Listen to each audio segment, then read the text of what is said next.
Can't stop me now. Can't stop me now. My feet have come too far for you to tie 'em to the ground. Can't stop me now. Can't stop me now. Set my sights on where I'm going at. They turn it back around. Can't stop me. Well, good evening and welcome to the Psychic Coffee Shop. I'm Aeson Knight, and with me tonight is the Techie with Moses, Techie Joe. How are you, darling? Nice to see you vertical. Well, I'm upright. Yeah. That's probably the biggest improvement, and I may even stay upright for the whole show. I do believe. Well, hopefully we'll get you back to your set soon, but you're doing well in the living room. Yes. I am still in the living room. It is a little more comfortable for me, so Yeah. I'm probably at about 25%, but that's way better than I was probably the last show even. Yeah. So it's good to have you back in there. Oh yeah. Yeah. We were on Friday, right? Yeah. Yeah, we done Friday. You done it from the couch. Yeah, I didn't make it through upright. It was just kind of a slow slide down onto the couch. Yeah. But yeah. But yeah, we saw Super Doc yesterday, which was immensely helpful. Yes. Yeah. And very patient and very kind and as gentle as he could be. Yeah. And he gave Aeson medicine, so be warned, Aeson's on antibiotics. That means his filter's turned off. He will gladly tell you you're a fucking idiot. Oh, thank you, Brenda. Oh, hand pink waving. Hey, Shannon. Yes. All right. So Walmart's just revealing something very interesting. Very, very interesting. If you're in Colorado, keep in your ears.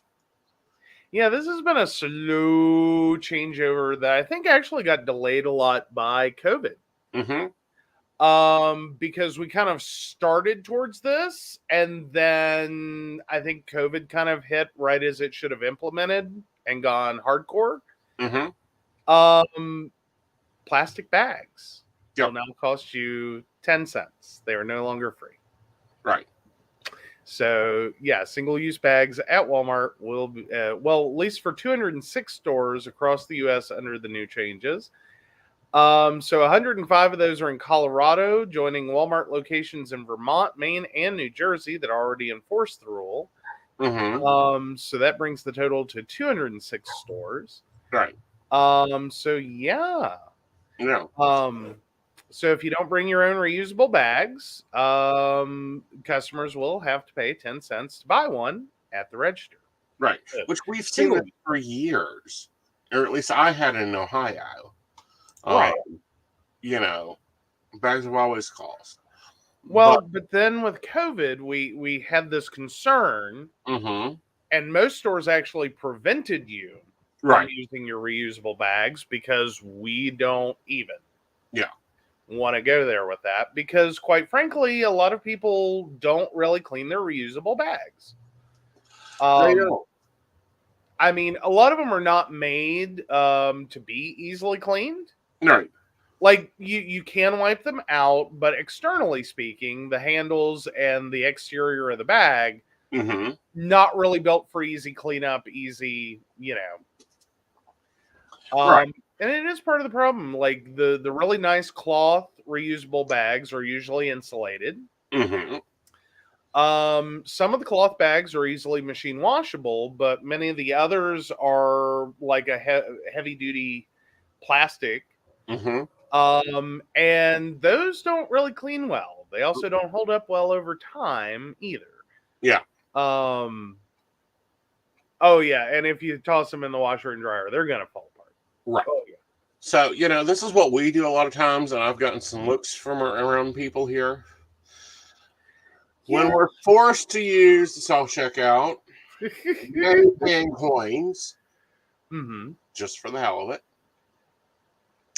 And B, we take our groceries in our buggy out to the car. Yep. And then put them in the bags.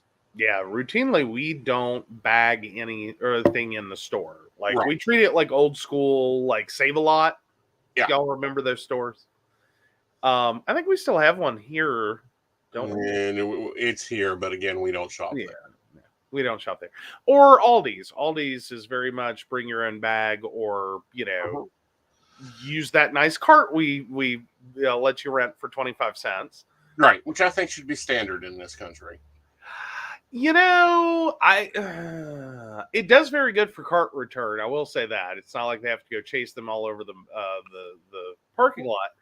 I just think we're getting to a point that it eventually we're going to just have to do a credit card swipe for it. Right. Because who has 25 cents? Well, again, I think that I'm glad to see this because I hate the plastic bags. They're cheaper than shit. They're crappy. I prefer paper bags because they hold more. But trying to find paper bags is ridiculous nowadays. Mostly, yeah. Like that's a real problem for you at the holidays because you really like them for cooking your turkey. My turkey, anything that you got to supposedly keep moist. Mm-hmm. Throw it in a paper bag. It'll keep it moist, and it's great for shaken fried chicken. Hey, there you go. But no, and I remember when we switched over from paper to plastic. Yeah. Because that was supposed to be the great environmental saver is we're going to go from paper to plastic, okay? I remember Mom being really annoyed. Yeah. Like she liked your paper bags. They had more structure, and these were the old school paper bags that really were like nice paper bags. They were really nice paper bags. Like we didn't think of such a thing at the time, but now it's hard to find those anymore. Like I think Kroger's the only place you found really good ones. Mm-hmm. Like they're the only store that still has like a decent paper bag option. Right, and they're the only, and Walmart's I'm sure start having paper bags again. Ours currently does not. And they also mentioned that they are moving to paper bags. Yeah, see here, I got to stop Brenda or say something to Brenda there. Yeah, so Aldi's and the Aldi's quarter, which I know a lot of people have. That is probably would be a thing for us if we actually shopped at our Aldi's. We have some problems with our Aldi's in Beckley. Yeah, they don't have their food is day only. Yeah, that I don't know what it is with that store, but anything we've gotten from there seemed to expire really quickly. Yeah. Or be bad before we brought it home. Yeah. And it's like, okay. Yeah. Well, we don't shop Aldi's. No, because we would have been happily doing it. Yeah. Yeah, and here's the thing with both. What I find interesting is Arizona's also banning the polyride container, the what are they? Styrofoam containers used for takeout food. This is such a switch, isn't it? Do what now? This is such a switch, isn't it? Not really. There's a lot of issues with styrofoam. Yeah. Like styrofoam, one, just doesn't biodegrade well, and two, what it biodegrades into isn't really good for the environment. But additionally, using styrofoam, right, is terrible. Yeah, it's bad. Yeah, but I know everyone remembers that time. I believe it was the early 90s when they switched from styrofoam to paper and paper bags to plastic bags. That changeover that occurred, and it was like, what the hell is this shit? Yeah, but then all of our cups suddenly, or all the large cups, switched from paper to styrofoam. Right. Like, it was so weird. Yeah. It's like, okay, what are we doing? And then I also remember the point, does anyone else, when KFC used to put their hot sides in the styrofoam containers with a lid. Yes. Okay. Can I point out, like, everything I needed to know about styrofoam got taught to me at a Kentucky Fried Taco, which, if you don't know what that is, you have not been to a state that has combo restaurants where it's like a KFC Taco Bell. But yes, I used to live around the corner when they still use those from Kentucky Fried Taco. And that restaurant was the worst for pre-making food and then setting it under the heat lamp. Mm-hmm. Oh, you don't even want to know what KFC macaroni and cheese does to one of those after like 2-3 hours under a heat lamp. Right. It is nasty. Now, what I would love to see is what Canadians have done. The restaurant uses reusable silverware, like real silverware, real dishes when serving your food, unless it's a takeout order. And then they use plastic that's reusable again in your takeout. I would love to see that occur in the United States. I don't know that we're going to get there. I think we're going to end up having to shift the other direction and, like, you know, sort of like other states, because we're still getting plastic straws in West Virginia. Mm-hmm. But I think, like other states, we're going to basically start carrying silverware. That'd be fine by me. As long as we have a sink to wash it at when we're done with it, I'm perfectly fine carrying our own silverware. Yeah. Like, at the point where I'm about ready to start, you know, eating out has lost its luster for me over the past 10 years. True. Like, you know, for me, it's almost a hassle when I'm trying to decide what I can have and what I can eat and what have they hidden in my food. Yeah. It's a pain in my ever-living ass. Yes. Like, it's where I am glad in the early roughly the early 2000s, I kind of burned myself out on eating out. Mm-hmm. And got to a point that, like, eating out had already kind of lost some of its allure. Mm-hmm. And just kind of fell into the category of, I like eating out now more for finding new food. Right. Like, you know, what is this? How can I make this at home? Like, this is something I've never tried before. And I wouldn't necessarily either think to make this, nor would I think or want to, like, go buy all the ingredients to make this. Mm-hmm.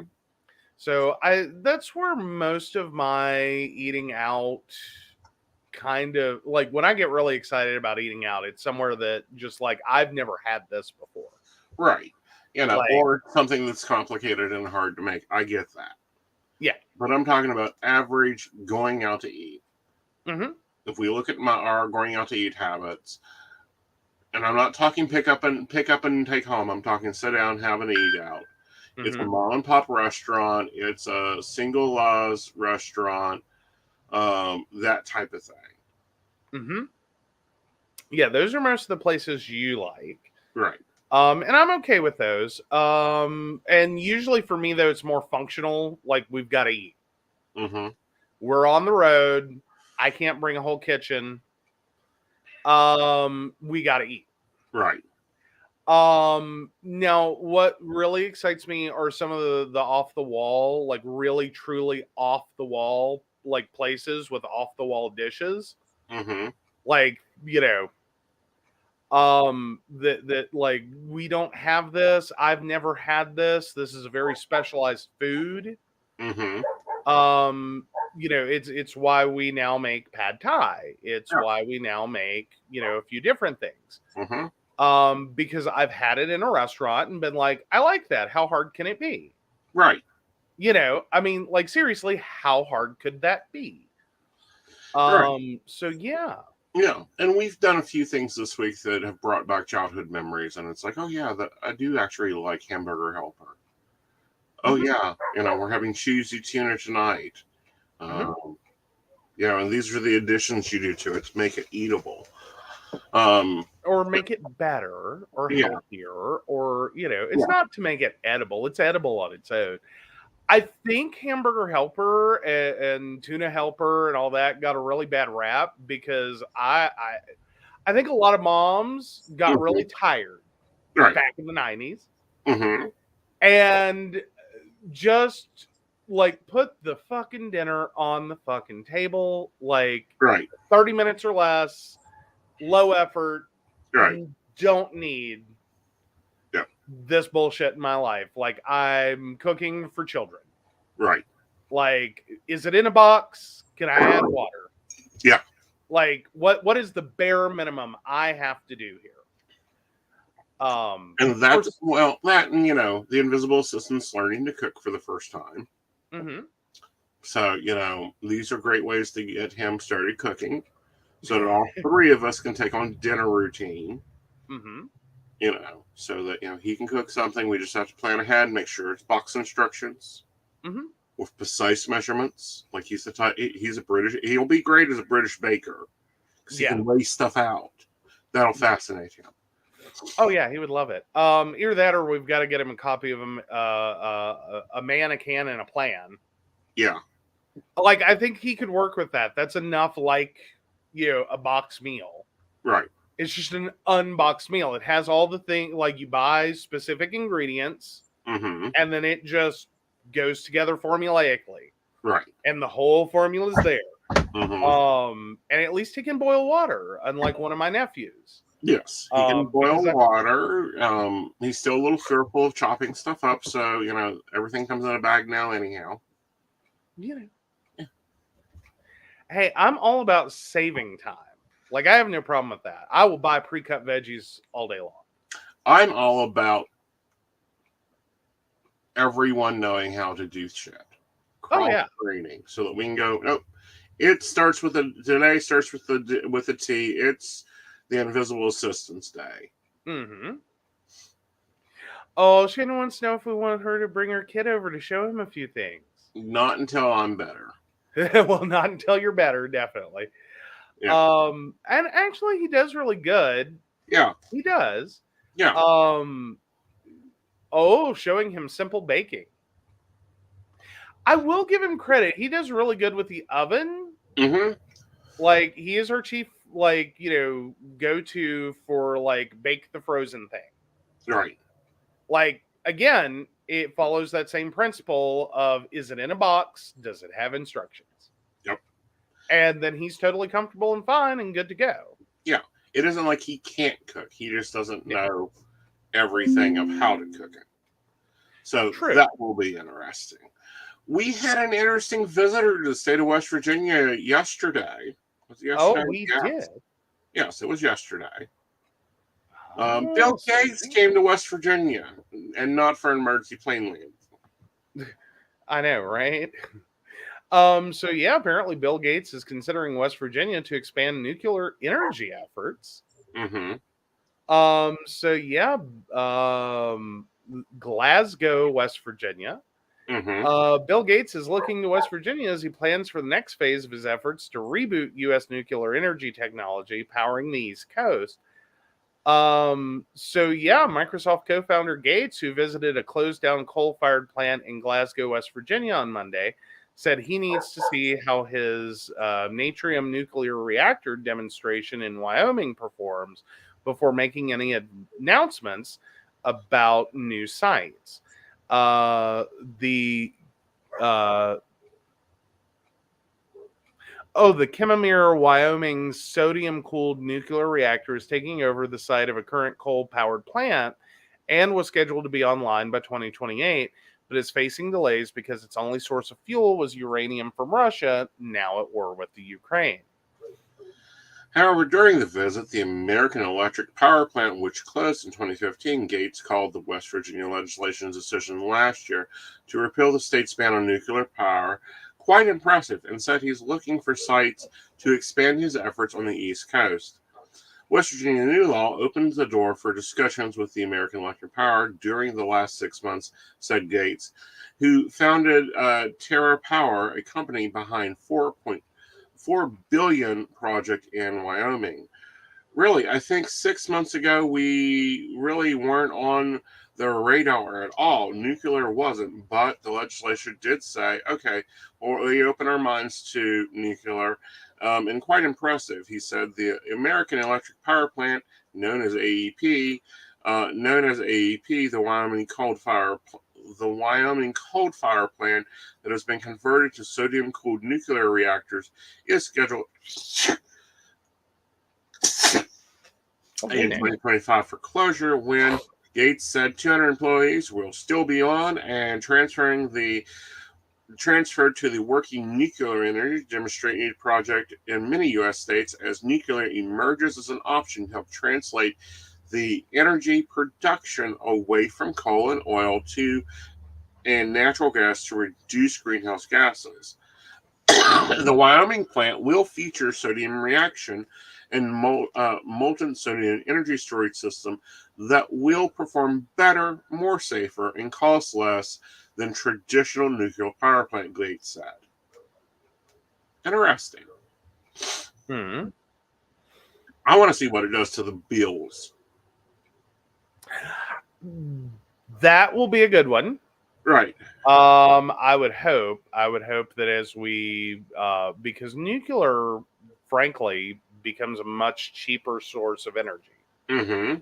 Like, it is cleaner for the environment in most cases. No perfect energy exists. Right.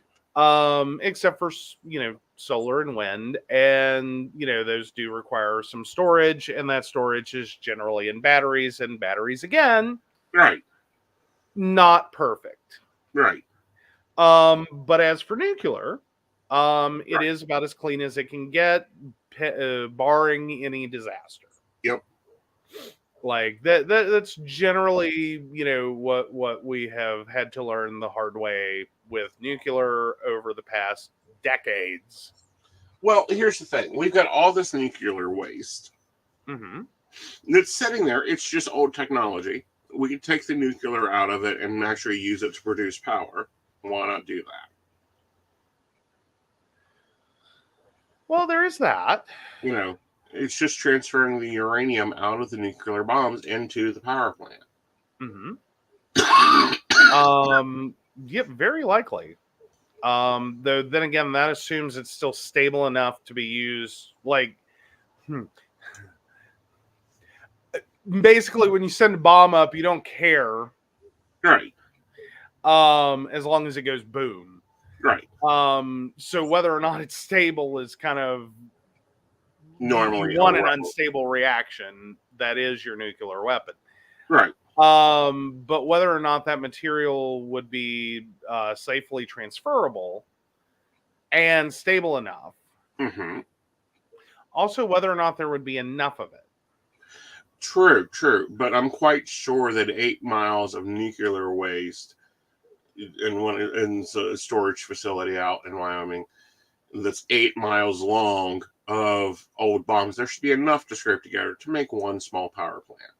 Furthermore, how much it would actually cut the cost of operations, mm-hmm. because you aren't having to continually buy the product to produce it. Mm-hmm. Well, and that is some of the general, situation with nuclear energy is, generally speaking, you don't have to do a lot of replacement. Right. Like, those plants are intended to go for decades. Yes, if not longer. Now, the problem generally with nuclear energy, as many countries have found, are the older school reactors that were water cooled. Right. Because eventually you can no longer cycle that water. Right. And then it becomes its own nuclear waste. Mm-hmm. But he's looking at salt coolant. Uh-huh. Mm-hmm. So it should be a more storable waste product. Well, not only that, but it could be also reused in other ways. I mean, I think we abandoned nuclear technology too early. I don't. I can see your point. I think, though, the unfortunate history of nuclear is such that we probably pump the brakes very hard on it. Mm-hmm. Because of a disaster. Right. And it may have kept us from being more cavalier with it. Right. Because if you go to like situation like, and granted, I know it's a movie, but like when you're talking about technology, as reflected in movies, and in other other media as well, or other movies, other films, other TV shows. There was this belief that nuclear energy was going to be safe enough to have a home nuclear reactor. Right. And that was probably a trajectory we were on, but not for a very massive failure. Right. That said, no.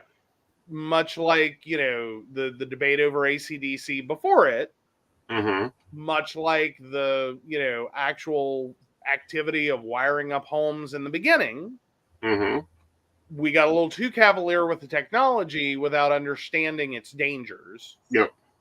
And that, no, this is not a perfect, it is not child's play. Right. And that's agreeable. But I also would love to see, and I think the government should do this, go through, and every homeowner that wants the option, have solar panels put on their house, paid for by the government. Okay. The government pays for it. They install the solar panels for so many years. They get the rebate check. I don't know, 5, 10. Government seems like 7. Okay. But the homeowner gets the benefit of the solar energy. You've seen them do this in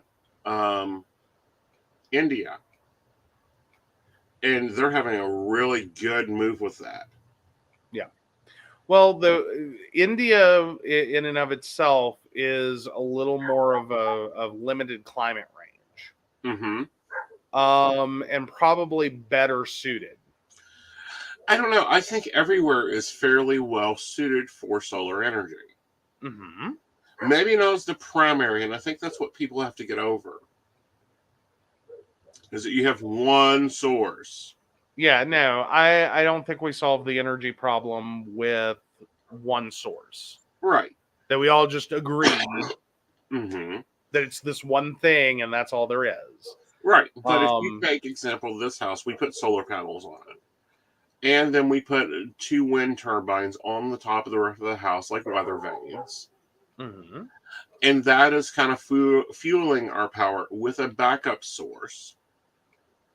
Not a backup source, but it all comes into this converter where you're getting solar power and you're getting wind power and you have the grid power, and all that is going on at one time. I think that we would see a lot different energy usage, energy production needed for the average American home. And the surplus of it. Well, true. I think that also has to come with, a long-term maintenance strategy. Because you don't want homeowners to just sign up for the program, get the panels installed by the government, who then takes a check for however long, 7 years, and the homeowner just kind of does nothing. Right. And just kind of waits around for the next government program that'll replace them or fix them, whatever. Because you're going to have incidents. Right. Things are going to happen. Baseballs are going to be hit. Trees will fall. Right. Storms will occur. Right. And you don't want to necessarily see this kind of investment, like if you go to do this, fundamentally failing because the homeowner's incapable of keeping up with the maintenance side of it. Well, again, that would be part of the government energy plan. And I think if we really invested some real dollars in it, like some governmental dollars in it, we would also see development of better solar panels. I would also like to see areas like disused portions of like state parks. Like, as in, it's not a habitat, right? It wouldn't interfere with a habitat, and it's just an otherwise not usable space, being converted for mass solar production for local communities. Right, and see that could be used on all these strip mine places that we have here in West Virginia. There's large parts of West Virginia. Big flat areas. Yep. All right, guys, let's take a break, and when we come back, we'll be talking about California. Alrighty. Hi, I'm Dottie the Psychic, and I'm sure you're wondering why I'm not wearing any makeup. Well, one reason is to irritate my social media manager, Aeson Knight. Hi, Aeson. The other reason is because I like to get to the naked truth about what it means to be a neurodivergent LGBT person with psychic abilities. I've got vlogs, blogs, and podcasts and videos, all related to trying to live my best life and helping witches and bitches do the same thing. So, you can check all that out and get a reading from Dottie the Psychic at DOTTIEthepsychic.com. Safe travel and much profit to you. Do you have a cute pet? We know you do. Each week, Tracy Van chooses from submitted photos a featured reader for her Facebook page and provides a tarot reading. Your adorable pet cat, dog, rabbit, goat, chicken, snake, or more could be her next featured reader. Visit tracyvan.com, TracyVann.com, and click Featured Reader to submit. We look forward to seeing your pet next.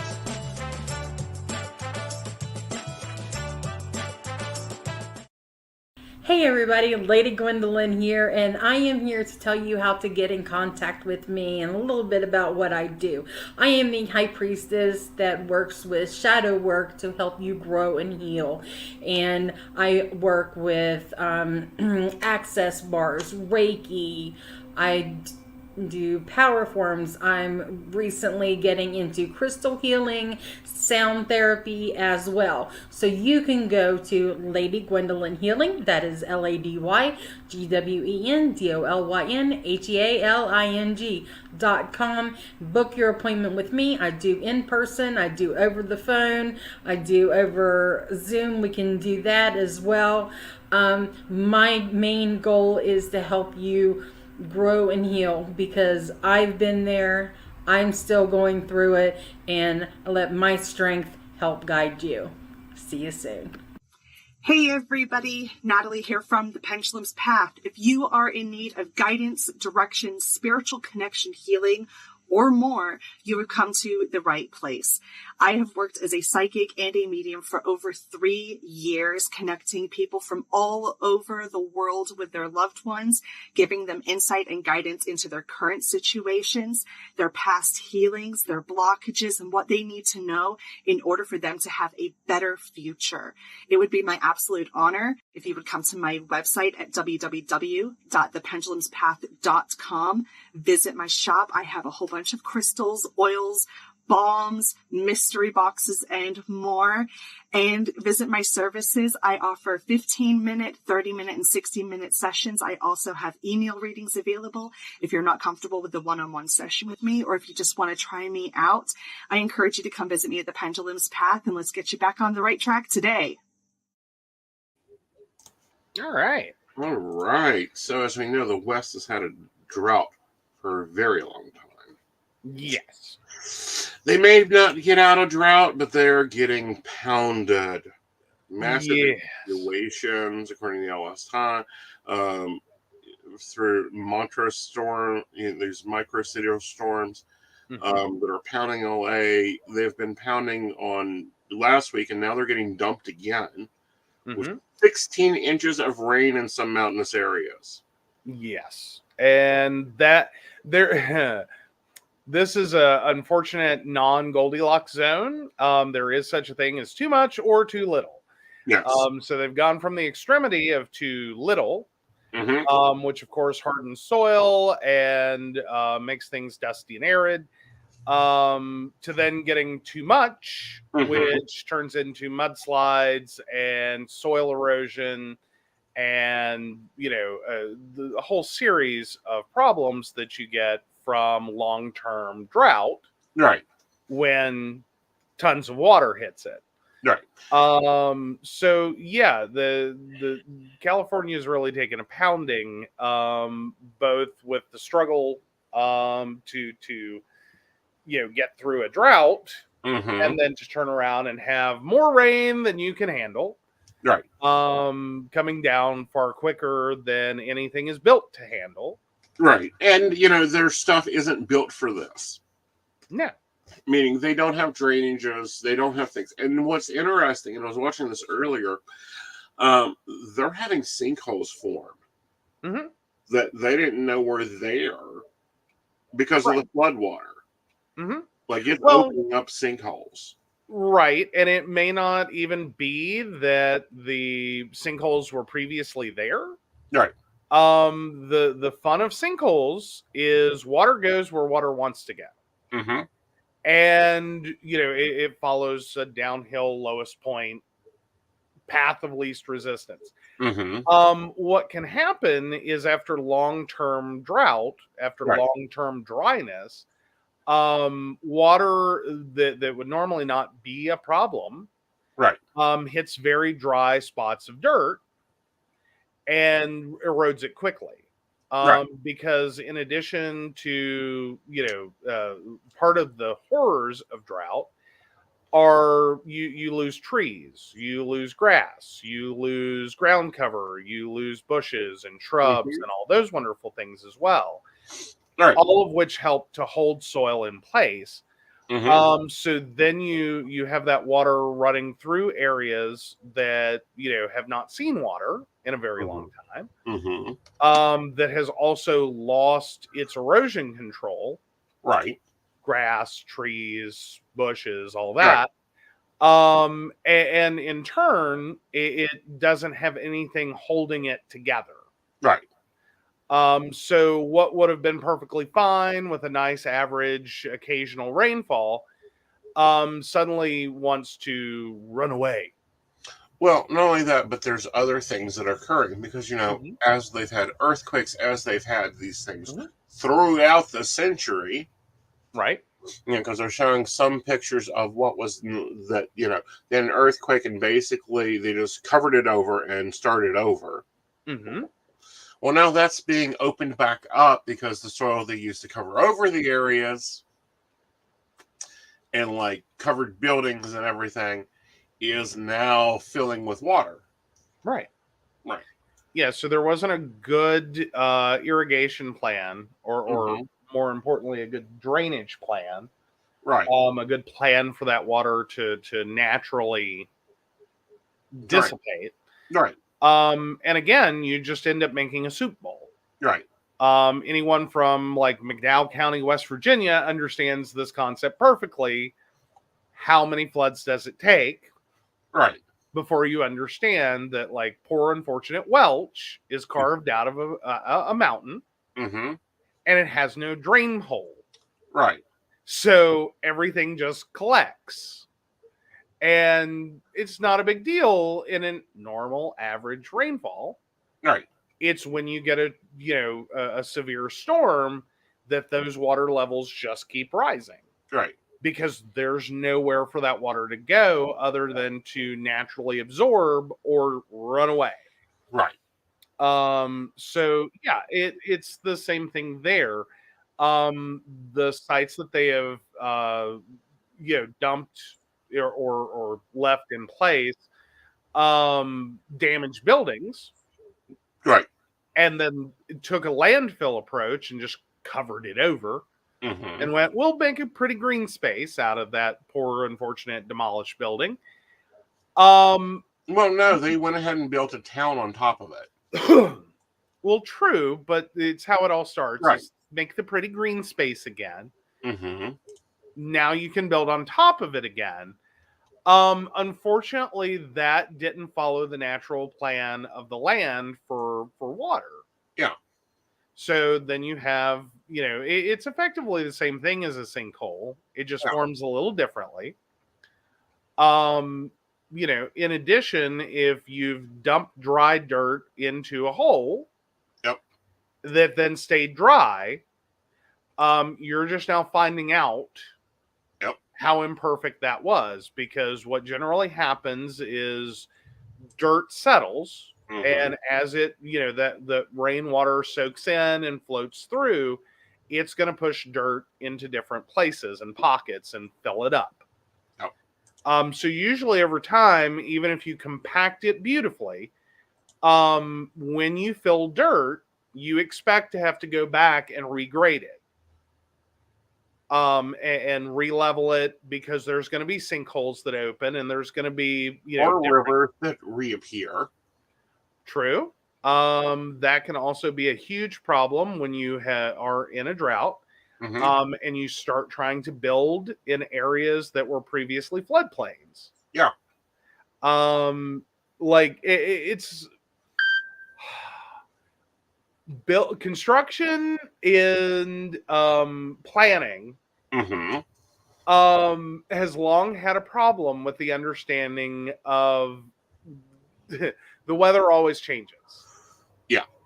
And so when you do geographical studies for building, you are supposed to take these things into account. It's why you will sometimes see bridges that serve no purpose. Because there's not a water source, so why'd you build a bridge? Right. Because it's a floodplain. Right. And while it may not happen every 5 minutes, right, at some point, a storm will be bad enough. This area will flood. Right. This is the natural point at which water escapes. Right. So if you try to, just flat build a road across it, like mound up your dirt and build a road, you're going to make a lake. Right. With a really shitty dam. And that is not a road you want to be on, and that is not where you want your house located. Right. It's also why you sometimes see a lot of over construction. Well, that, and now they're having a larger problem with homeless population because the homeless had built homes in these storm drains that never was storming. Well, yeah, and California has a very nice aqueduct system. Yeah. That for many years has been dry. Right. And again, it becomes a disused space, and disused spaces always become home to something. Right. Either some human or some animal. Right. This is the nature of these things. So in addition to a homeless population, you're also probably seeing a lot of displaced animals. Right. Because these areas do become shelter for like birds and, those kinds of things. Right. So yeah, you're going to see a very large displaced homeless population because this was a disused area. That it was built for a purpose that it no longer served. Right. And became a stable housing environment. Right. For those without stable housing. Right. So yes, and again, this is the unfortunate part of when we don't plan appropriately. Right. Which has to also include not just floodplains, but plan for people. Right. Because it's an unfortunate reality that when you become homeless, you will generally seek out a disused area. Right. To live in, where no one's going to harass, bother, and you're safe from the elements. Right. Or you can build enough to be safe from elements. Right. So that's the unfortunate part of not planning for homelessness. When we try to treat it as a social problem that we want to go away. Right. Instead of dealing with it. Instead of tackling the problem. Right. And acknowledging that homelessness is a thing that exists and something that we do have to allocate resources for. Right. And not just try to bust out of our communities and force to become someone else's problem. Right. And when, I saw Orion's weather report last week, I was like, oh, we need to brace. We need to get ready. And I'm going to restate this. If you are in an area and they issue evacuation orders, don't fuck around. It is not time to be headstrong. Get your shit and get the hell out. Yes. And I'm going to go ahead and throw out Ryan Hall's YouTube channel. I love this guy's weather reports. They have always been accurate. I turn to him before I turn to anyone else. Very cool. But no, it always gets me. Because a lot of people really won't take storms seriously. And yes, the weather is imperfect. Yes. Like, I think we're all clear on that. But, you know, as we go through these storms and as we go through the experiences of them, it becomes more and more readily apparent that it really is up to us. Yes. And it is kind of why I like our current work culture that is saying, wait, I'm reevaluating my priorities. Thank you very much. Right. Because, you know, before I started working at the collections agency I was at, the year before, there was a massive snowmageddon that hit North Carolina. Right. That was 2004. Maybe early 2005, I forget which. And I had coworkers with just story after story after story of being trapped on I-40. Right. And having to abandon their vehicles, or being scared to death they were going to run out of gas, or being scared to death they were just going to die. Right. That you know, like, yay, they weren't in a massive accident, or, you know, may have been, but they were trapped in the traffic. Right. And again, a lot of this is about planning and about companies understanding responsibility for, you know, no, this is not a normal situation. Right. You know, it is better to send these people home and be wrong than to strand your employees on I-40 for hours on end and let them suffer, you know, through the fear, if not the actual tragedy, of being stranded on I-40 or being stranded on some major roadway with nowhere to go, no food, no facilities, and potentially facing hypothermia and frostbite. Like, I'm sorry, I find that a very serious thing that, you know, is part of the social contract of business. Right. You need to understand that you are responsible for the people that work for you in that regard. That, much like the Amazon fire, where they kept telling people, I believe it was Amazon, where they kept telling people not to leave the building. Right. That it wasn't on fire, that everything was fine. No, you have equal responsibility for a disaster. Right. In ensuring that you take make the decision to go ahead and close. Right. And you make the move to do what's best for your employees. Unlike we saw in Kentucky. Now, we are seeing many California and many LA companies shutting down, telling their employees to go work from home, which I'm finding. I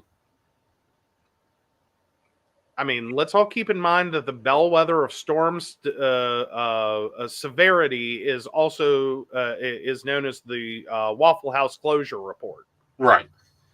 But pointing out in that even Waffle House has a point in which it says, no, we're closed. Right. Like, we cannot leave our employees here. Right. You know, and respect that. Right. That, you know, and I do, and I think everyone does, that, like, Waffle House doesn't close just because it's windy. Exactly. But Waffle House will very much close when threatened with a storm. Right. All right, let's move on to something I am not looking forward to reporting. I am very shocked and saddened by this happening in Virginia. It is now being reported that there was no fights or warnings before this 6-year-old shot teacher in Virginia. 6-year-old. Yeah. But they now do not know how to charge him. I'm very much sure they do not. So the shooting of a Virginia teacher by a 6-year-old boy in her classroom last week happened without warning, with no fight or physical struggle, authorities have said. Quote, "What we know today is that she was providing instruction. He displayed a firearm, he pointed it, and he fired one round," said the Newport News Police Chief, Steve Drew. Drew offered the first detailed description of a shooting that shocked the city and was notable even in a country like the U.S., where incidents of gun violence are common. Drew had previously said the shooting was not accidental and declined to elaborate. So yeah. Yeah. So 6-year-old first grade teacher who was 25 years old. Right. And the chief has been very clear this was intentional, not accidental. Right. So yeah, the 9mm handgun used by the boy was bought legally by his mother and kept in the family's home. He said the boy brought it to school in his backpack the day of the shooting. So yeah, I there seems to be no real clear why. Right. It isn't like that he was being picked on by the teacher or anything like that. Okay. So Drew said, although her injuries were initially considered life-threatening, she has improved and is in hospital in stable condition. Drew also held her as a healer for quickly halting her students out of the classroom after she was shot. He said surveillance videos show that she was the last person to leave the classroom. She made a right turn and started down the stairway, and then she stopped, turned around, and made sure every one of her students were safe. Okay, you've been shot, but you're making sure that your students are safe. You might want to check the connection settings in the Google Home app. Google, we're not interested in you right now. I know, right? But no, I don't think anyone knows what to call this. Right. I mean, then again, we are also dealing with a 6-year-old. Right. As an active perpetrator of a crime. Right. I don't know that motivation necessarily has to be clear. I think everyone wants it to make it make sense. Right. Now here's the problem. The youngest charged is 14 in the state of Virginia. You have to be 14 years of age to be charged with a crime. Mm-hmm. You have a 6-year-old that is now shot and mortally injured, meaning she could have died from this gun violence, brought a gun to school, stole a gun from their mother. Which problem one, why is a 6-year-old having anything to do with a gun? Why was it not taught to respect the gun as, no, you don't touch that, and mean it, is my problem. Now there's no laws on the books currently to charge him. They don't know what to do with him. He's being held in a medical facility. True. Though I will go back to one thing you said is I don't know this necessarily shows that he was not taught to respect a weapon. Again, however, I think there's a problem there. Is we are trying to apply adult logic and reasoning to a child of age 6. And I really think there's a struggle there. Right. To, one, articulate properly to a child what this is, what it does, and how, one, that they should never touch it, and why, and understanding. I'm not saying this child's totally incapable of understanding at all. I'm just saying that we're, again, trying to apply adult logic and reasoning to a situation, unfortunately, caused by a child. And I think that's why there is, a statute that says you cannot charge someone under 14 with crime. Right. Is because there's an understanding, legally speaking, that for a child of at least a certain age, whether that's 13, 12, 11, 10, whatever, age, that total responsibility for their actions isn't really a thing that they have. Right. This is part of childhood, is you do have to learn, actions have consequences. Right. And what those are and how to make intelligent choices. Right. Well, here's my problem. Children that grew up in the 50s, 60s, and 70s and 80s. Sorry, there's been a shotgun beside that front door in the room you're in. We grew up with guns. We all knew you don't touch it. It is loaded. It will fire and go bang, bang and do very bad things. Watch what this does to a can. This was instilled in us. Okay. Why is this not, like, as a responsible gun owner, one, if we have children in the house, they're not allowed near my weapon. They can't even find my weapon. Two, why was this child even having access to a weapon? Three, why was the child not taught to have that in, do not touch? The world will end if you touch this. Again, this is where I think that it's not necessarily true that he was not told those things. I think, again, we're trying to take adult logic and reasoning, right, and apply them to a child that may have been in a situation where he just didn't like this teacher and wanted her to go away. Right. And not being clear on how that works, right, or what that means.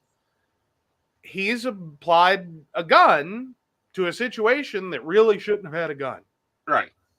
Now, I'm not saying that's necessarily true. That's just one potential scenario. Right. Because we still do not know this. We do not know what's going on here, why this child had access to this weapon. True. And it's not, this is not an assault rifle. This is a 9mm.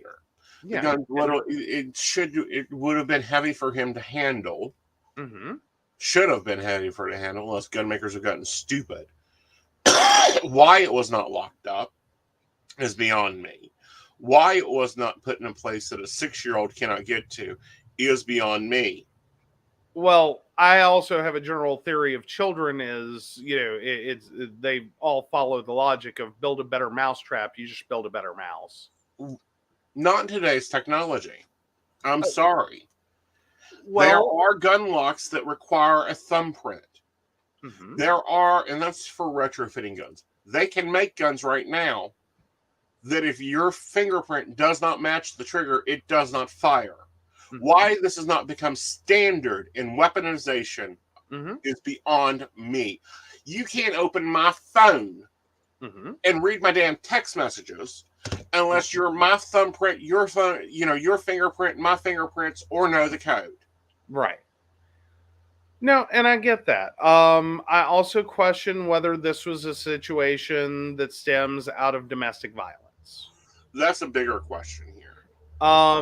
Because generally speaking, and with like, if you're a woman who loves guns, you're a woman who loves guns. But demographically speaking, the general ownership of weapons is more of a male dominated arena,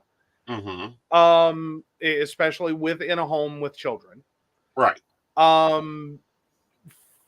I would question whether this all started out of a worse situation to some degree. Right. In which this child has been previously exposed to a lot of violence. And without good, clear support. Right. And in terms of mental health, unfortunately learned some very wrong lessons at a very young age, while also in a situation where a mother is effectively sleeping with a gun under her pillow so that she feels safe and able to protect her child. Right. I don't know. Right. That would be my next suspicion when you're asking, like, why was this gun accessible to a 6-year-old? Right. It may have been a situation in which, generally speaking, no, this is not a mother who planned to like take her son shooting on, after class that day and just like this is family activity. as much as they've just come out of a very horrible situation in which her effort to try to keep them safe, or to at least reclaim her feeling of safety and his, unfortunately led down a very tragic road. Right. And see, this is the mentality that I grew up with. You know, don't point a gun unless you plan on shooting it. If you shoot it, you better plan on killing somebody. You know, Brent was within that same generation. But here's the thing. There needs to be some fucking standards of what a gun is. And it needs to be technologically more advanced than what they currently are. There's no reason for the industry standard not to be fingerprint recognition. There is no standard of reason for there to be AR-15s on the open market. I can't buy a tank. There should be no AR-15s. Fair enough. Otherwise, Patriot Ford needs to hurry up and order me one, because I want one. No. Yes. We have nowhere to park it. Yes, we do. And the fuel costs are insane. But But you can run it off of rubbish. It's been proven. The Russians have proved that you can run it off of rubbish. They've literally took the wheat that was planned for our pasta in the United States and fueled their tanks with it. well, there you go. But yeah, you know, I am all Second Amendment, but I am also sensible Second Amendment. Bear arms. Not 3,000. You have 2 hands. You can carry 2 guns. You can own 2 guns legally. Guns, not weapons of war. no, you can't, Shannon. And no, he can't, Brenda. No flamethrowers and no tanks. Yeah. But that all said, we've embraced technology in so many other ways. Right. The fact that we are still barely move the needle from the Wild West on gun manufacture, right, other than make it fire faster and be lighter, we really haven't embraced new technology towards gun ownership. Right. The most we have done is gun safes. No, the most we have done technology based wise we have done is laser scopes. Yep. Really adapted the laser scope. But other than that, we really have not been a fan of anything that makes guns safer.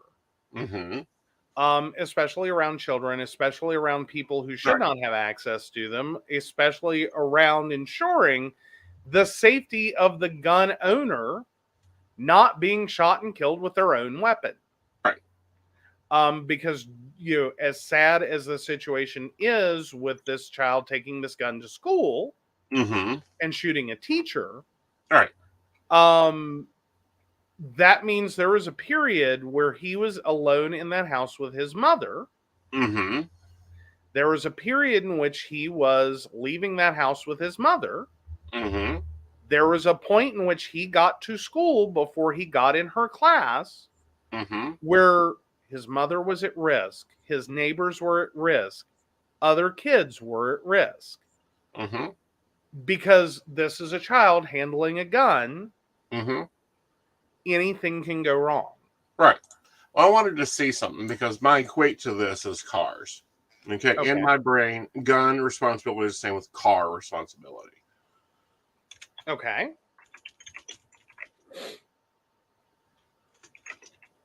Well, and I think that's some of how my reasoning goes with there could be a multitude of situations where the child ended up with access to a gun. Right. Is because, of course, we don't want or expect a 6-year-old to drive a car. Right. The number of 6-year-olds who end up creating, you know, disastrous outcomes, usually more in property damage than personal injury, is unbelievable. Right. And it's often a situation in which, you know, it didn't seem like a big deal at the time. Mm-hmm. You know, I'm just running into the store. He was buckled in the back seat. Right. I didn't think anything would happen. Right. It's like every parent's response. Right. Like, I just had to run back into the house. I just had to run into the store. I just had to pay a bill. Right. You know, and he was buckled in the seat and blah, blah, blah, blah, blah. And then child is no longer buckled in the seat, gets into the front seat and, you know, drives. Right. I don't think any more in that situation can you think that the child had a motive than in this one, or at least not assume it. Oh, I apparently have a messenger. Yeah. Hello, Brenda. All right. So apparently 2001 was the last incident of a child stealing a vehicle. Mm-hmm. Okay. A 6-year-old stealing a vehicle and crashing into a home. Okay. After he snatched his father's keys off the bathroom sink. Okay. I'm just curious. So what was the motivator in that one? He wanted to go for a ride. He wanted to go for a ride. Right. And I'm assuming dad said no. Right. And so he decided that's okay. I can do it myself. Right. And that's unfortunately child logic. Yeah. It doesn't make any sense. Like, right. What told this child you can drive a car? You don't need someone with a license or, you know, right. skill and ability and everything else. Yeah. Granted, this was in Dutchland. Mm-hmm. The next report of that is in 2008 when a 7-year-old takes a car on a car ride and apparently just got pulled over by the police. Okay, well, you apparently have to have a demilitarized, disabled main gun if you want to own a tank. Okay, that's cute. I need the gun. I now, have to be able to accept orders. Hold on. To remove traffic obligations. And then, while it is legal to own a tank in the U.S., where you can drive it can be more tricky.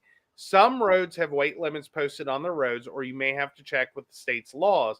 Many states and localities have a weight limit of 34,000 pounds, but the federal limit goes even higher to 80,000 pounds. Right. So here's my logic with that. Okay. You don't need a weapon that fires more than 9 bullets. Personally, I think you only need 2. 1 for a warning shot and 1 to drop them. But that's my personal opinion. 9 bullets is all you technically need a weapon to be able to carry. You can't own a tank that is fully usable. They disable that. And it's much more than a paperclip to re-enable that. Yes. Sensible ownership. Yeah. What's the problem here?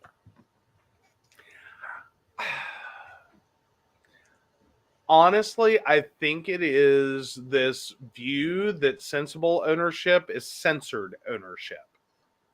Like, you can own a gun, but you can't. You can own it, but you can't use it. You can own it, but you can't blah, blah, blah. You can own it, but you can't sell it. You can own it, but you can't do this. Right. And I think a lot of people end up having a unfettered Second Amendment view, as in this should never be restricted in any way. Right. Because what they're seeing are more about the restriction than about the intelligent sensibility, responsibility of it. Right. But, you know, the fingerprint lockout would solve a lot of problems, especially in the on the darker side of selling weapons, because guess what? The gun won't fire. We've seen this with Apple and iPhones. The gun won't fire unless it's your fingerprint. And if you make it to where you have to go to a... Yeah. Right. I think there's also fear with that what about that one time when you need it desperately? Yeah. And the fingerprint sensor doesn't work. Right. Like, it doesn't recognize your print for some reason. The battery's dead in the fingerprint sensor. Something goes wrong. If you're doing your monthly maintenance, that you should be as a responsible owner, you can easily tell the battery needs replaced. But I'm saying these are arguments. Yeah. Yeah, you're sweaty and it's not reading. Like, I think we've all had that moment of where, like, we're sweaty, or we've been cooking, or like we've been doing dishes, and fingerprint sensors don't always read. Exactly. You have a code that, you have a code on your phone. You can have a code on the gun. You have to do a set of actions to make it unlock. Pull trigger 3 times, repetitively fast, push safety on, off, whatever. There's a buyout code for everything. And that has to be done, or it's useless. It's sensible. It's logical. No, I'm not opposed. I'm just saying I think these are arguments that are made. Right. And I think even with the like a lockout override, I again think people have fear of, am I going to be able to do that in an emergency? Well, like if it's 2:00 in the morning, someone breaks into my house, my fingerprint sensor isn't working. Right. And now I have to remember the override. It's it's the middle of the night. I just got woke up. There's someone else in my house that shouldn't be here. Right. It's the classic home defense scenario. 2:00 in the morning, someone breaks in your house. And you're woken from a dead sleep. And now you are dealing with this situation, trying to defend yourself, and you have it failing to do the thing. Right. And I like Shannon's response. Machete. Exactly. We have a few. Yeah. We like, have a few gun, go for something else. Exactly. Yeah. If your gun is your only form of defense in your house, then you're stupid. I think that's a very valid point, but I also think that if that's all you are relying on for home safety, you are far overestimating your personal capacity. Exactly. Because again, what the statistics bear out, right, is the 2:00 someone breaks into your home scenario, right? The choices you're gonna, this is the situation you feel you've woken up to, more commonly leads to not shooting an invader of your home, right? That is part of this classic scenario. It's more likely you shoot a fellow household member that you forgot or were unaware was coming in at a late hour. A child who has gotten up in the middle of the night and has done childish things. That you are more likely to be in a situation where this is an accidental shooting. Well, and we always had that before you moved in. Luckily, I'd moved my gun, but I woke up from a nightmare, didn't really wake up from it, and went into response and reached for the gun. And that's when the gun got moved away from my bedside table. Yeah. Yeah. Like, that's not that's not really sensible ownership. Like, one has to account and accommodate for that, is that, this classic home defense strategy is kind of bullshit. You are more likely to shoot someone else. So Aunt kept a shotgun loaded with busted glass, rock salt, and hot pepper because it's way in and salt and hot pepper followed. Oh, cut its way in and salt and hot pepper followed. Didn't kill anyone, but made them wish they were dead. Yeah. I think that's definitely a better choice if that's your primary home defense. Is create a situation that is not lethal, right, in and of itself, right, that would very much, stop. Because that's the ultimate message of this classic home defense strategy. Is you want that person to stop. Right. Now, there are those that go further, and it's like, no, I aim to kill. No. I think that's immediately problematic. Right. Like, I think in the classic home invasion scenario, your goal isn't to kill. Your goal is to stop. Right. Make the activity that's occurring stop. Right. And just a reminder, because Shannon's talking about malicious wounding lawsuits in the comments, not in the state of West Virginia. In the state of West Virginia, if they are 2 foot within your home and you have warned them and requested them to leave, and they do not leave, it is not malicious wounding. If you disable them, if you fear for your life. Yep.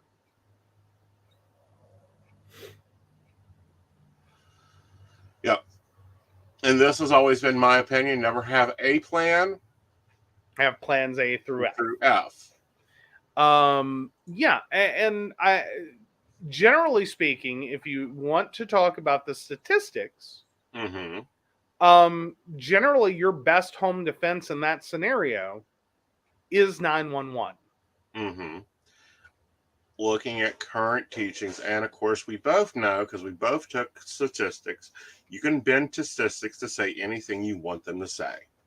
Granted, that is true, but what I mean is if you can secure yourself in a space, call 911, generally speaking, the outcomes are better. Right. For everyone. For the actual intruder, for yourself in an actual intruder scenario, and for situations where, oops, your teenager sneaking in the middle of the night because you thought they were in their bedroom and they were not. Right. Or oops, you forgot your wife worked late. Oops, you forgot your college age kid was coming home from college and going to be in late that night. Right. That is why you should always A, know what you're shooting, know who you're shooting, know why you're shooting them. B, manage your guns. And C, if you have a 6-year-old in the house, that gun needs to be behind 2 locks, not just 1. Oh yeah. Point blank. Yeah. But again, with the classic 2 a.m. scenario, I think a lot of people overestimate their ability. Right. And see what gets me, and this aggravates me about this case, and then we need to go to commercial. Okay. The worst this parent is going to get is $2,500 in fines and possibly a year in jail. That's bad. Yeah. Okay. That's bad in general. That's ridiculous. She could get more for drinking and driving in the state of Virginia. No.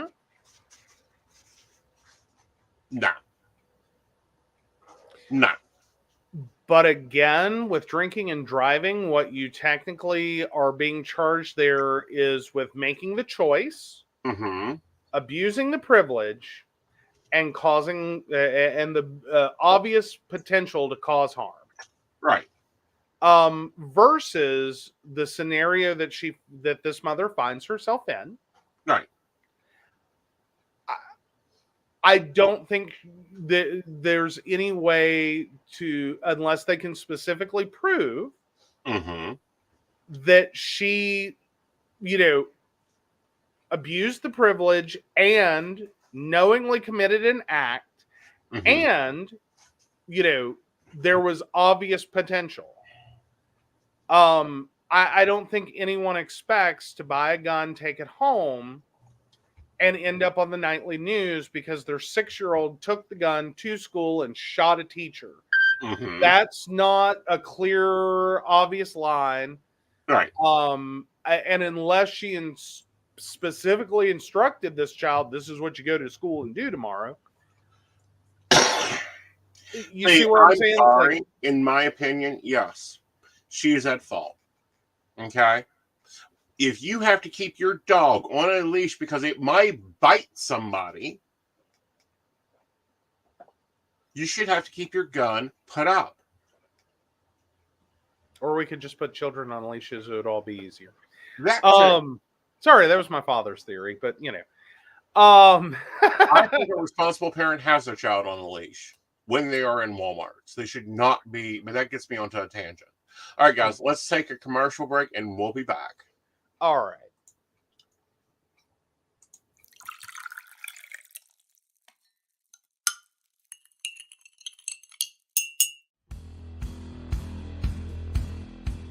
Welcome back, goblins! My name is Jason, and I am the host of the Esoteric Book Club, a podcast that examines titles on the magical, paranormal, the mysterious, and the strange. I release 2 episodes a month in which I review books on esoteric topics, recap news of the weird, and conduct interviews with authors, practitioners, and experiencers. The Esoteric Book Club can be found on every major podcast service or can be streamed directly from esotericbookclub.org.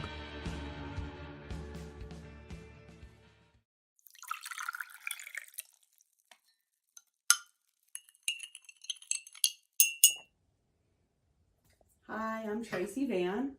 I provide a blended reading consisting of mediumship, psychic, and tarot cards. A reading from me can cover any guidance you need from relationships with your partner or your family, spiritual, financial, any questions you may need clarity on. If you would like to book an appointment with me, check out my website, tracyvan.com. That's TRACYVANN.com. I have bookings from 15 to 60 minutes you may choose from. That helps if you just have a quick question, need an answer, or if you're looking for a reading in more depth, I'm here to provide the guidance and clarity for you. Let's just figure it out. Bye.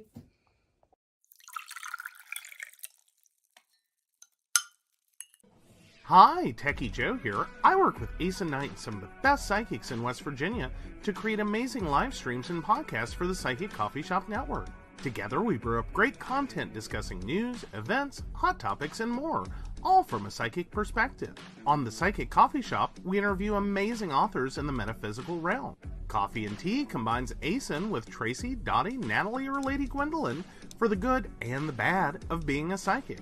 Shameless Self-Promotion with Dottie the Psychic talks to leading and emerging YouTubers and business owners in our community.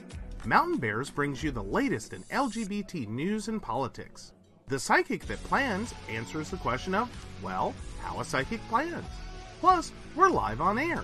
We take your comments and your questions, including psychic advice questions. Check out our amazing programming, book an appointment with top psychics, and find out all the wonderful things we have to offer at PCSBnetwork.com today.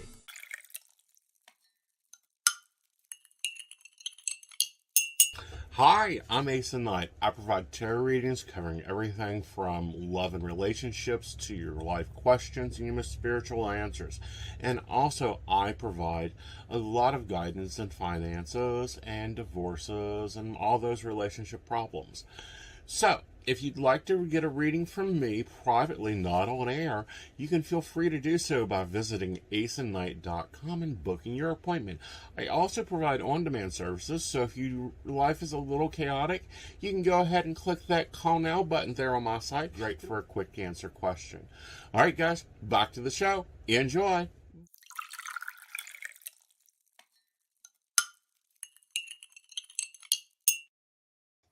All right, welcome back. And yeah, there's some interesting topics here. But all right, let's move into our favorite segment of the show. Are you an asshole? Hey. What is up? We will be finding out this week. All right. Am I the asshole for refusing reconciliation? So I, 45 male, am currently separated and trying to divorce my estranged wife. The relationship has gone from good friends in the beginning to barely words after 16 years. After 3 kids, there is only one thing I'm certain of. She is very controlling. Am I the asshole for refusing to give up working to become a stay-at-home dad? Now, mind you, I have supported my children financially for the entire relationship. My ex has sent monies electronically by me. My ex was sent money electronically by me for years. Also, during our separation, she'd taken me to court for child support she had already been receiving. She is currently driving a new car and living pretty well. My contribution financially pays all of her household bills, and her very good salary is completely her own. Just this past summer, she asked 3 times to reconcile, in which my response was a wholehearted hell to the gnaw. Now, I myself am no gem. I was a drinker and I gambled for a bit, but I never missed obligations towards my children in any way, shape, or form. Bottom line, she has ruined me financially, but that can be overcome. Am I the asshole because I said no to reconciling with a controlling woman?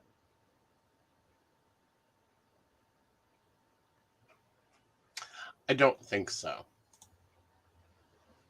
I don't think you're an asshole. I think you're an asshole for continuing to support her behavior. I think you're an asshole for, not specifically taking care of everything in your life and making mistakes and you learn from them. Mm-hmm. But I do not think that you are an asshole for, going, no, I'm moved on from this relationship. Yeah, I don't necessarily call anyone who wants a divorce for any reason an asshole. I think that's a choice that one makes for whatever reason one makes it. Right. Now, there's an add-on here in the comments from OP. She was controlling because if she didn't get her way, there was hell for me to pay. And next, what I did with my portion of the money that I worked for every day was my choice.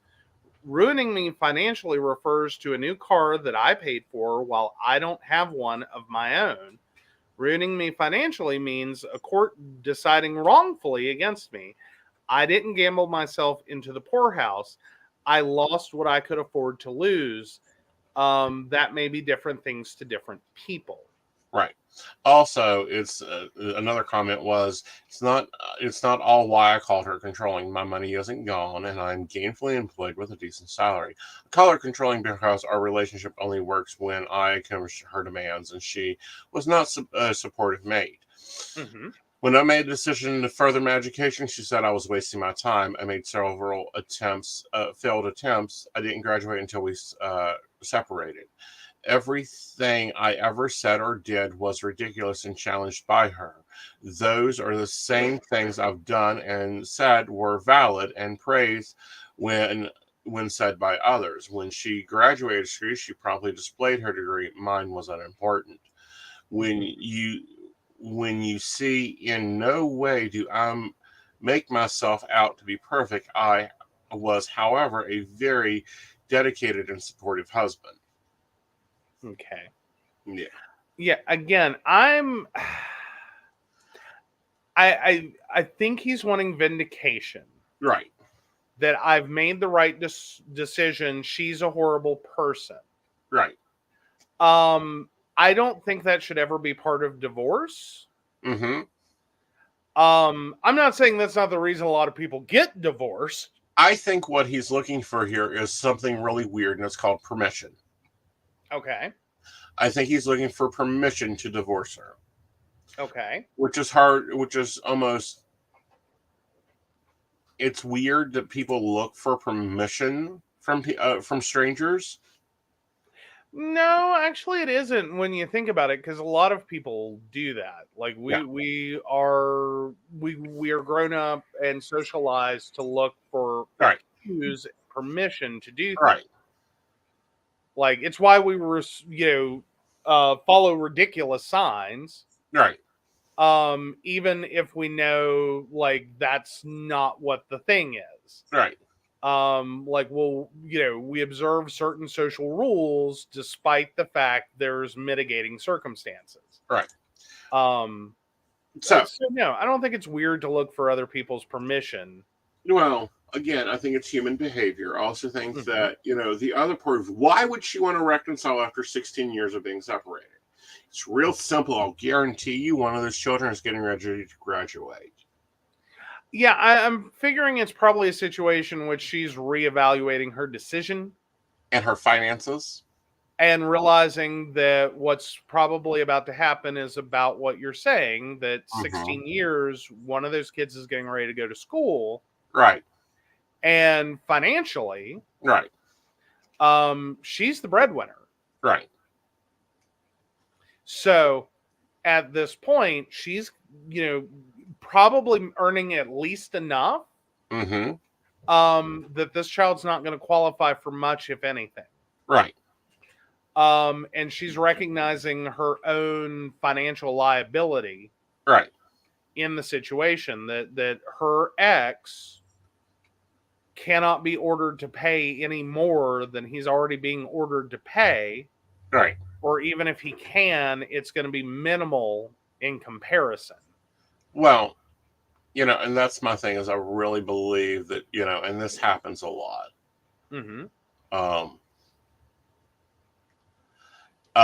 Is that, you get into this situation where you get dependent on your child support.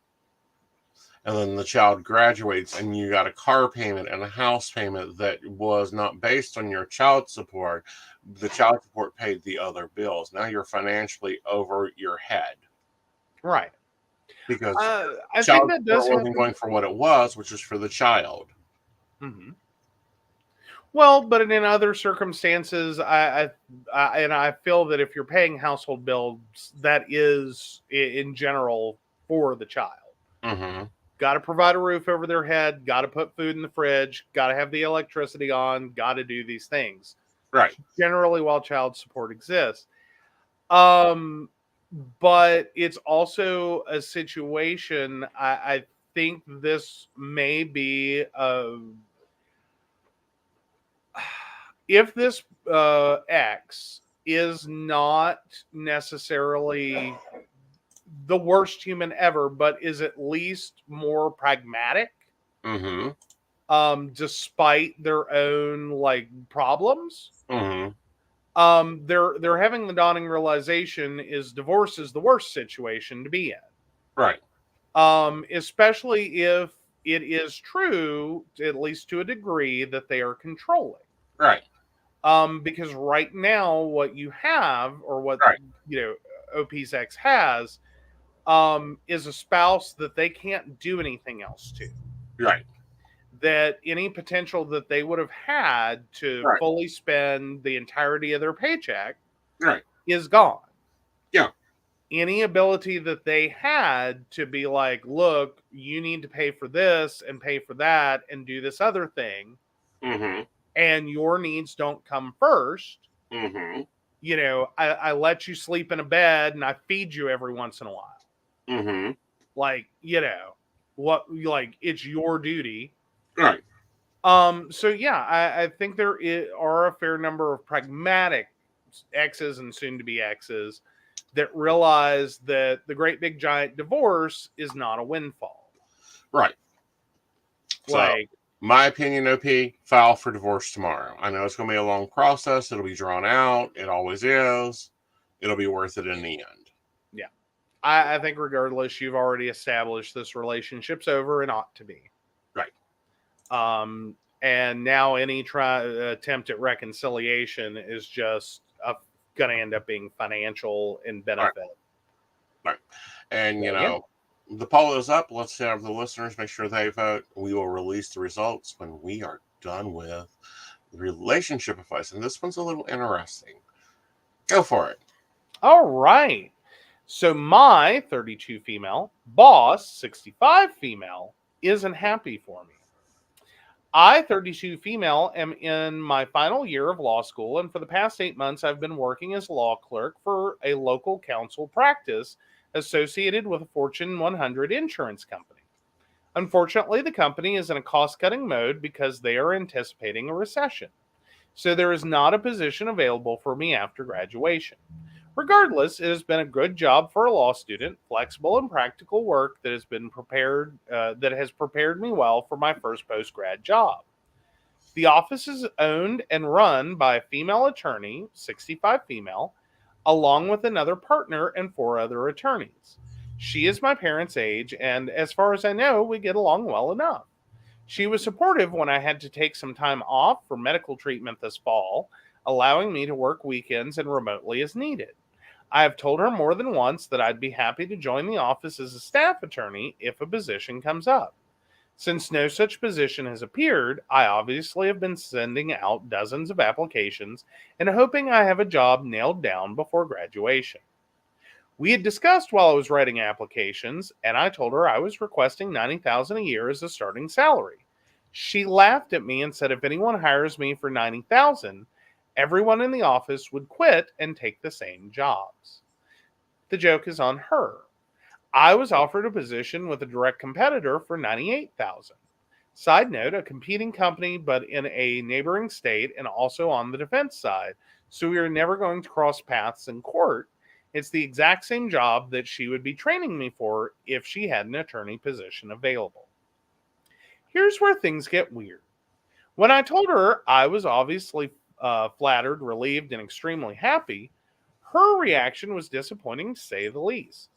I don't think I even told her the salary, except maybe they met my salary expectations. She didn't even smile and definitely wasn't happy for me. She gave me a lackluster congratulations that was so weird. Her secretary checked in with me after work because she had overheard the interaction and thought I might be upset by it. Yeah, it was that weird. Then today, it got even stranger. Before Christmas, I interviewed for a judicial clerkship. Today, I got a voicemail offering me that job as well. We observed Taco Tuesday in our office, so I called a ride in my boss's car to the local cantina for lunch. It was just the two of us in the car, so I mentioned that the judge had made me an offer as well. Her response was, "Yeah, I talked to the judge. That interview didn't go well for you." And she gave me a very uncomfortable, disapproving look. No congratulations, nothing. I don't know how my brain and mouth rescued me from that awkward statement. Well, then you must have said a lot of really nice things about me. Thank you. Phew, good job, me. I deserve a cookie just for being that smooth. The weird part is that she didn't elaborate. She didn't tell me what I did wrong or offer me constructive criticism or, God forbid, try to make me feel better about what she had said to me. It's fine if she didn't want to talk about it in front of her other coworkers at lunch, but she didn't bring it up again, and neither did I. And if it was so bad, bad enough to be worth mentioning, bad enough that she had to basically convince the judge I was a good candidate, then why would they have offered me the job? I got the job. Judicial clerkships carry different levels of prestige, and while this one was not particularly prestigious, it's still not small potatoes. It feels like she wanted me to feel bad, like she wanted to humble me and frankly steal my joy. The other attorneys, including the other partner, seemed to like me a lot, and the district manager said I was one of the best law clerks they've ever had. I'm not saying I'm special, but it's so strange that when everyone is happy for me except my boss. My first resolution after today is that my boss is no longer entitled to being kept in the loop about any future interviews or job offers. Since she is my most recent reference and therefore receiving phone calls about me from potential employers, I felt like it was professional courtesy to let her know when I have interviews and their outcomes. For the record, I am 2 for 2. I've had 2 interviews and 2 job offers, so it's not like I'm overwhelming her with information or taking up a lot of her time. In fact, I accepted the competitor's offer, so I may not send out any other applications at all. She has rained on my parade twice now, and she's not invited to any future parades. Second, I'm considering taking her off my references and listing just the other partner. I just don't want that kind of negativity associated with my resume. However, she obviously has been saying nice things about me to recruiters and judges, despite being negative to my face. What do you think? Third, I am just not sure what to do with her anymore. While I'm not an oversharer, I feel like I need to shut down any other discussions that aren't directly related to work assignments. I don't need anybody cutting down my confidence at this stage in my life. I was planning on inviting the entire office to my graduation party at a local bar, free drinks, in May, but now I'm not sure I even want her there. I just feel really bummed that someone who I thought would cheer me on and be happy for me is so ready to shut me down. And I don't know why. In fact, I think having a good employable law clerk is a reflection of her training. Why is she being so negative about my success? Well, and I see this a lot. Okay. And what it is, and it's just boggles my mind a lot of times when you get into professionals that have been in the business forever, is they came up hard. So they expect you to come up hard too. I've seen this in nursing a lot. I've seen it some in the psychic industry. Granted, there's a lot more independence in the psychic industry than underemployees, and unfortunately, study under me and then you can go do the job. My advice is don't look on her so hard. Don't look on her, your boss, who is 65, who came up during a time when there wasn't a lot of female attorneys, most likely. She probably still wears power suits. She probably still feels that she is fighting a man's world. And she's trying to prep you for all the potholes that she's been in. My opinion. Yours? Similar boat, but for different reasoning. Okay. I think this may be like the different, like the two hemispheres of life. Right. Like you're 32, you're just getting your law degree, your career is just starting, you're just going out and looking at positions. You have a salary expectation that I'm sure is more than legitimate, but maybe very closely encroaching on what she's making. Right. Because you're both at like distinct opposite ends of your career. Right. At 65, her career is starting to wind down. More than likely she's looking at, is this when I should retire? Is this when I, because she's already at 65 had to do her Medicare paperwork. Right. So, if she has kids, they've already, moved out and they're moving on with their life because you're right, she is your parents' age. Right. So she's having a little bit of empty nesting going on in her personal life. Right. And she may now be facing that in her professional life. Right. That she was enjoying this motherly role and some of that feeling with a younger employee. Right. And she may be struggling to even articulate the things going wrong in this situation. Right.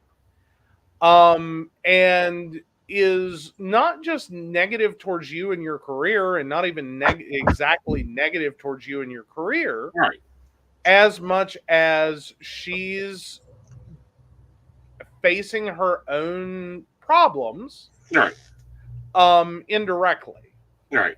And it's easier to look at it as you're the problem, or you're being young, you're being naive, you're being stupid, you didn't handle that right, you didn't do these things the way she would have done.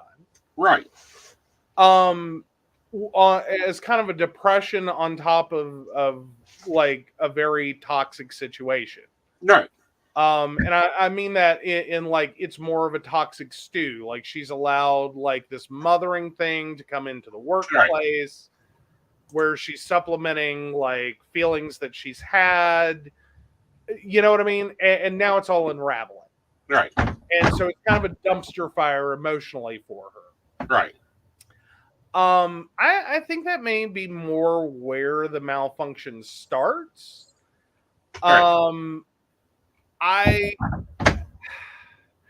don't think that necessarily the things she's outlined to do are reasonable. Right. She's giving you good references because you're a good employee and she knows that. Right. So I don't think she's attaching negatively to your resume. Right. So one, leave her there. I think you're going to find the bigger insult is if you remove her. Right. And that's probably the last thing she needs and the last thing you need. Right. Well, and I'm also reminded of the ending scene of The Devil Wears Prada. where, the editor is told that she's the worst mistake that Miranda has ever made. You'd be a fool not to hire her. It'd be a fool not to hire her. Yeah. So, yeah.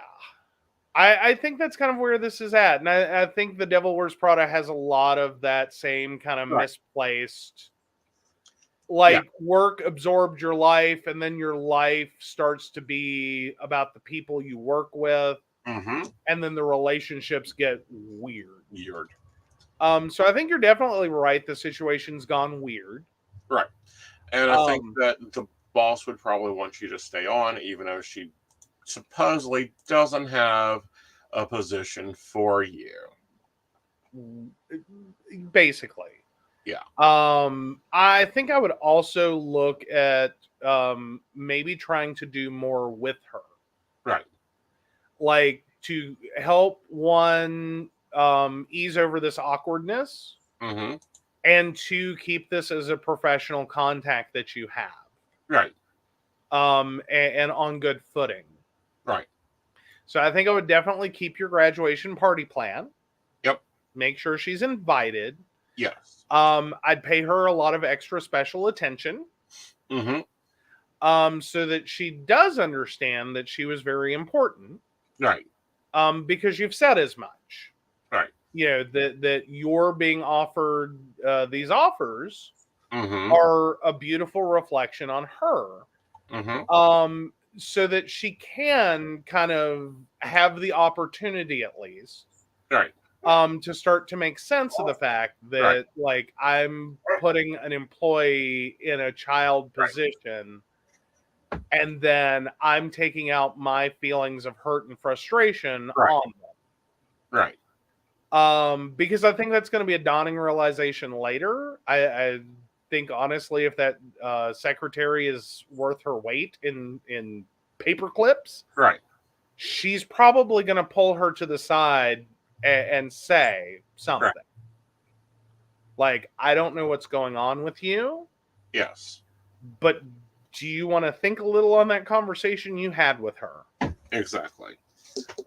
Because that's part of the hidden side of like assistants, administrative assistants, personal assistants, and secretaries.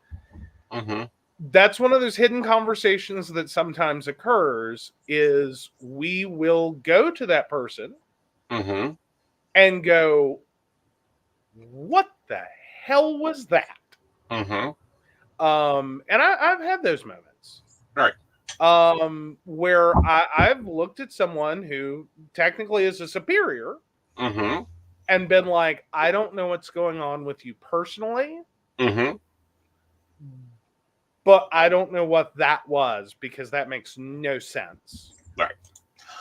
All right. So let's get the poll and end the poll. And no, you are not the asshole this week, Joe. You continue on it. Woohoo! Woohoo! All right, guys. Well, let's take a moment and thank our sponsors. They are highly important to us. Those are our team of baristas. There we go. Thank you, Beverly Walker, Mika G, Kathy, Mary Winfield, Brenda Bryant, Shannon C, Shannon D, Lady Gwendolyn, Charles Shaw, Dottie the Psychic, Tracy Vaughn, and Caitlin Bell. Let's not forget Devin, who is our newest barista. If you'd like to learn more about supporting the show, please visit pcspnetwork.com and click Barista. Alrighty. Yes. All right, guys, we will be back tomorrow night is Under the Rowan Tree with Lady Guinevere. And then, of course, Coffee and Tea comes up this Thursday, both Lady at 8 Gwendolyn. Gwendolyn. Oh, he is not feeling good, guys. I am not feeling good, guy. Gosh. Yeah. So, with that, y'all, good night, y'all. Good night.